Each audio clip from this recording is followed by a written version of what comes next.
শীতের প্রথম ভোট ধানের শীষের পক্ষে হোক।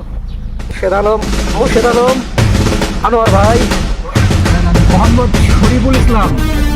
প্রবাসীদের প্রথম ভোট ধানের শীষের পক্ষে হোক। আমরা আমাদের পোস্টাল ভোটটা হাতে পাইছি। ইনশাল্লাহ আমরা এখন ধানের শীষের ভোটটা দেবো। 100 রিয়াল খরচা করে পোস্টাল ভোটগুলো হাতে পাইলাম আজকে। খোলো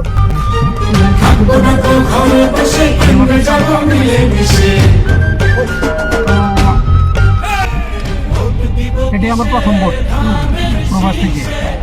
দেশে থেকে কখনো ভোট দিতে পারি নাই। আমার প্রথম ভোটটা ইনশাল্লাহ ধানের শীষের পক্ষে হবে।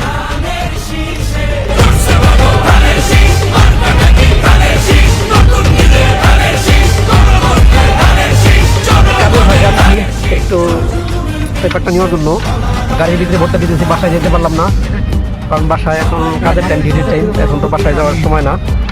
ওই জন্য আমরা গাড়ির ভিতরে ভোটটা দেওয়ার চেষ্টা করতেছি। ইনশাল্লাহ ধানের শীষ, ইনশাল্লাহ। আশা করে ভোটটা কাটে দিবেন ধানের শীষ, ইনশাল্লাহ। ধানের শীষ, ইনশাল্লাহ সকল ভোটে জয় করতে হবে। বুঝেন ভাই? ইনশাল্লাহ প্রবাসীদের প্রথম ভোট ধানের শীষের পক্ষে হোক, ইনশাল্লাহ। শান্তি আছে মিশে শহীদ জিয়ার ধানের শীষে, বাংলাদেশে খালেদা জিয়ার ধানের শীষে, আরেক জিয়ার ধানের শীষে দেব ভোট মিলে মিশে। ধানের শীষ কই? ধানের শীষে